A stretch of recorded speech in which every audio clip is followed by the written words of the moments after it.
Hi, you're listening to Catalyst for Change, and my name is Jessica Huckabee, your host. I started this podcast to learn more about what makes people resilient after challenging events and how they've used those series of events as a catalyst for change in their life. You'll hear stories of resiliency and strength, so get ready, sit back, and be prepared to be inspired. Batsheva Frankel, the producer and host of the podcast Overthrowing Education, has a master's in teaching and is a veteran educator of over 25 years. As an educational consultant, she has given workshops for universities, conferences, schools, and other organizations across the U.S. and the U.K. Batsheva, a longtime Arete Preparatory Academy teacher, administrator, is also the director of Arete Institute. In 2017, the Behrman House published her book, The Jewish Educator's Companion. So tell me about the catalyst that supercharge that made you who you are today. You mentioned some of the big events that happened, and tell me about those. So the two kind of biggest events, I would say, one of them was that I used to work in the film industry. I did for about 8 years. At one point, I really wanted to be a film director. That was kind of the direction that I was heading, but I'm also a performer. But I've started to feel like it wasn't really feeding my soul. And I was about 29 at the time when I was starting to feel that way. But the other thing that happened is I also a Deadhead, a follower of the Grateful Dead. And so that was kind of a big part of my life as well. And that kind of fed me spiritually to some extent. I started feeling less and less happy in the film industry. Like it was kind of sucking my soul out. So I was like, I don't know what I'm going to do. But what happened is as I was going to these Grateful Dead shows, I have a friend who is not a Deadhead. And she, like myself, we grew up Jewish, very involved with our youth group and enjoyed and identified Jewishly, but not really heavy duty in practice.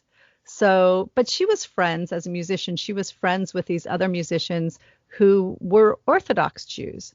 And they were also, many of them, Deadheads. And I thought, well, that sounds crazy. Like to me, that I didn't know how that worked out. And I wanted to see that. So she took me to a Friday night dinner. The Sabbath starts Friday night to Saturday night. And it was a big dinner at this guy. His name is Stewie Wax. And he used to have every week, he would have tons of guests over. So she brought me. And it was just a really powerful spiritual time. I was really blown away.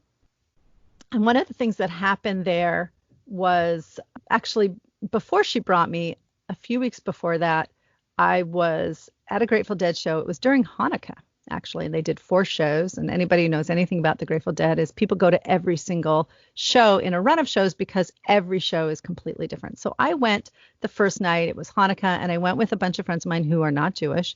But I brought my little Hanukkah menorah, and I lit it in the parking lot, and I told them about Hanukkah, and we played dreidel, and it was really nice, and they were into it.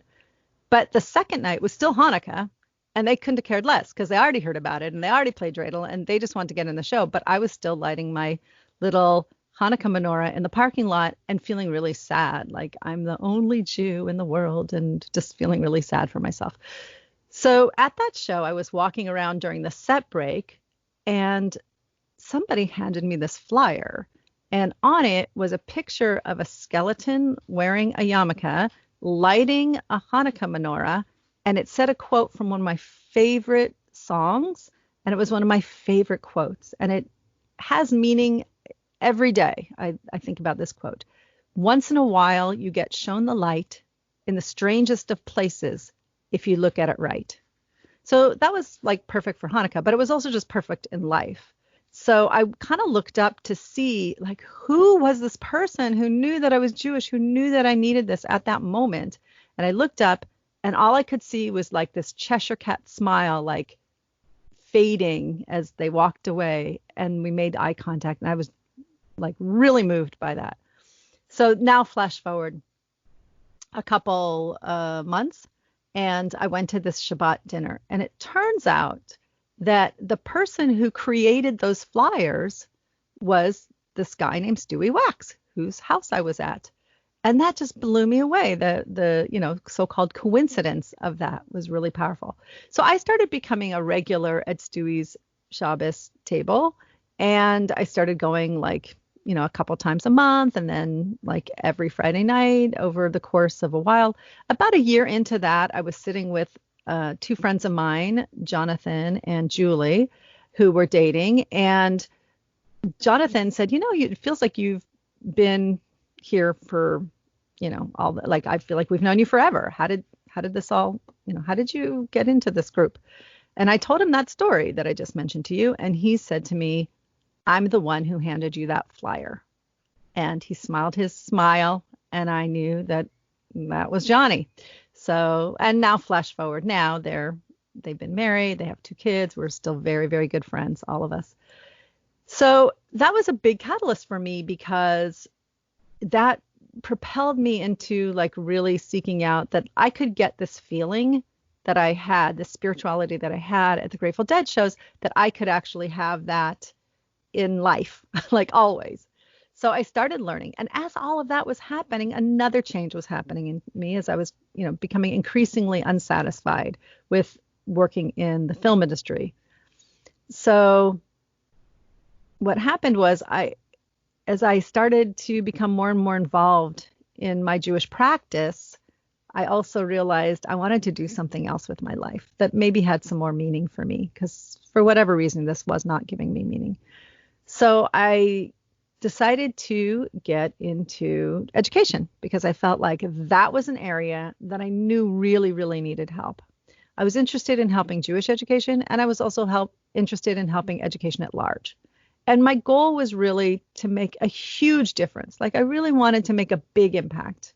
But I knew, you have to start somewhere. So I did start. I actually moved to Israel for almost a year, and I did a lot of learning. And then I came back and I started teaching.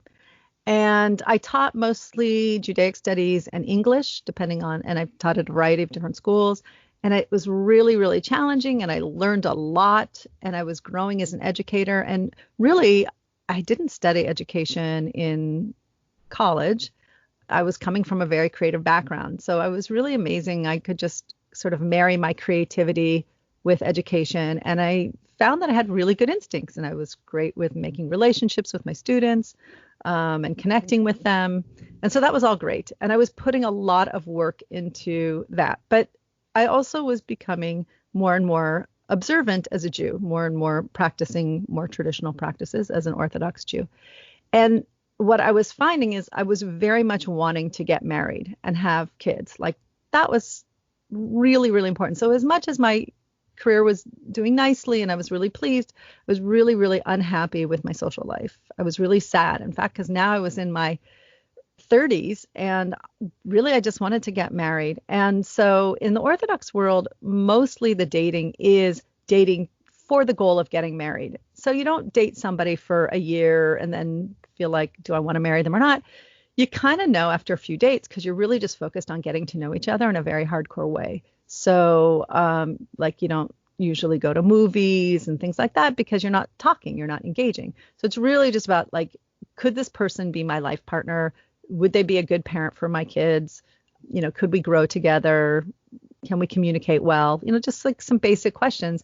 And you can sort of tell, at least the no's, you can tell pretty quickly after a date or two. So I wasn't really having a lot of success in Los Angeles, because I was putting so much work into my career that I really just didn't have time to date. And when I did, there weren't a lot of people at that time in Los Angeles that were appropriate for me for dating. And I had always, before I became Orthodox, I'd always had boyfriends. I was dating all the time. I was very active. So this was really hard for me.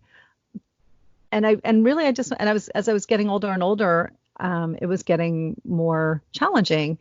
And so when I turned 37, I actually, through friends, was connected with somebody in another state, the state that my parents actually live in, that I grew up in. So it was great, because he sounded like perfect for me, and we communicated, and we we wrote. This was before social media, so I couldn't check out his Facebook profile or anything like that. It was before any kind of social media, but we did have email. There was no texting yet, but there was email. So we would email and talk on the phone, and then I went out to meet him, and we just hit it off right away. And I thought, okay, like this is it. And then, it was a long distance relationship, but after a couple months of that, we actually got engaged. Now, there were probably some red flags, but I mostly ignored them because I just really, really wanted to be married, and I hadn't had much luck before meeting anyone who was even close. So this was like a big deal.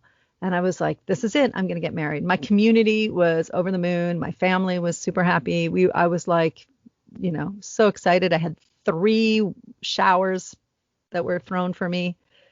But and so what happened is I live in Los Angeles. I quit my job because I was going to move to this new place in the middle of winter. And that place happened to have been very cold and snowy. So I was getting ready. So I had to get like a whole new wardrobe of warm clothes because I didn't have them living in Los Angeles. So I gave up my apartment. I quit my job that I loved, my teaching job that I was so loved, that I loved so much in the middle of the school year, which is not a good thing to do for a teacher.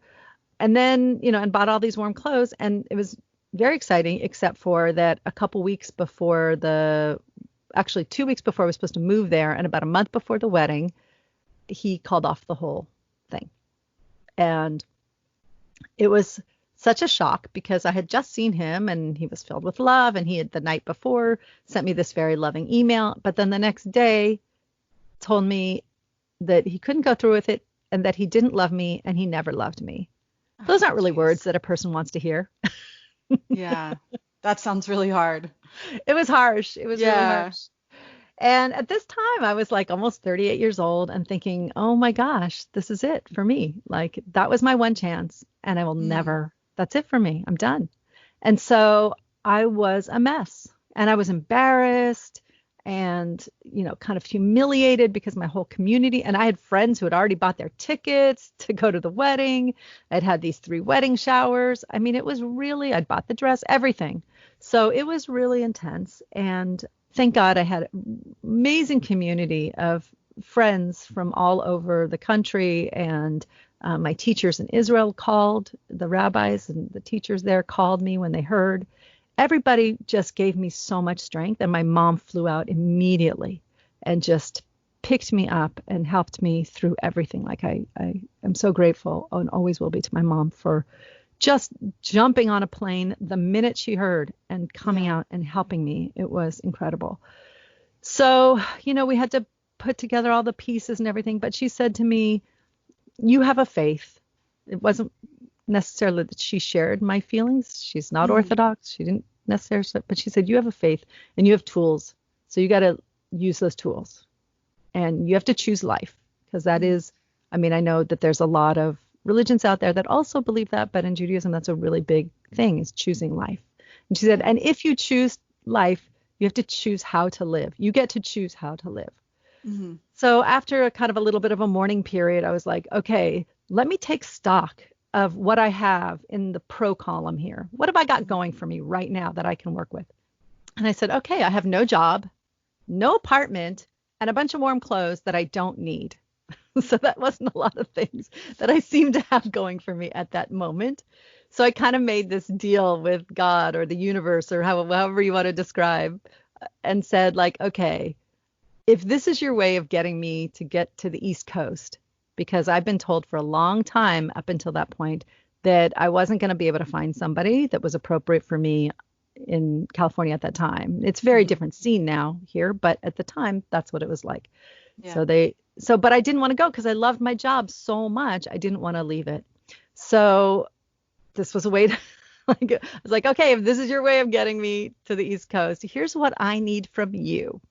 I need an apartment on the Upper West Side, because there's a huge Jewish community on the Upper West Side, for free, which if you know anything about New York real estate, that's, as we say in Yiddish, that's chutzpahdik to ask for free apartment on the Upper West Side. It's impossible. It's insane. Yeah. I was like, I need a free apartment on the Upper West Side. I need a job that gives me enough money to live on, but gives me time to date in the evenings because teaching did not give me time. I was working till 2 and 3 every morning. I worked so hard in the beginning of my career. Not that I don't now, but I don't Yeah. work Getting not as started hard. established. Yeah. When you start established, it's like it's huge. So and I need to see if there's people to date out there. And I'm going to give it 3 months. I will give 3 months to living on the East Coast. And if it works out, then I'll stay. And if not, I'm coming back to LA. And I was like, okay, that's what I'm going to do. So then I was like, okay, you can't just leave things up to the universe. You have to do some work yourself. So I called up one of my dearest friends who is a friend of mine from college. She and her husband are not Jewish, but they lived on the Upper West Side. And she was a partner in a law firm, and she had just had a baby like in August, and this was the end of February. So by the time I called her, maybe it was before that. So I called her and I said, hey, how's it going? And before she said anything, she just said, it's terrible. I was like, what's the matter? And she said, I don't know what to do. I have to go back to work soon. And I don't know what I'm going to do. How can I leave my child with just anybody? And she was totally and she's like, there's just this one person who got recommended, but she's not available for 3 months. What am I going to do for 3 months? I was like, this is too easy. Light bulb comes on. I know. I was like, really? Okay. Thank you, universe. So I said, okay, so how much would you pay your nanny? And I said, and she told me, and I was like, wow, that's pretty good. And I was like, well, I'll do it, Jean. And she's like, what? And I said, yeah, I'll come be your nanny for 3 months. And she started crying. And she said, there's no one I would rather have take care of my son than you. Oh, and amazing. I was just like blown away. And so they put me up. Not only did they put me up on their Upper West Side apartment, but because they were afraid because he wakes up so much and they wanted to get up with him and didn't want to bother me, because at that time they only had a 2-bedroom apartment, they put me in their master bedroom. Oh my gosh.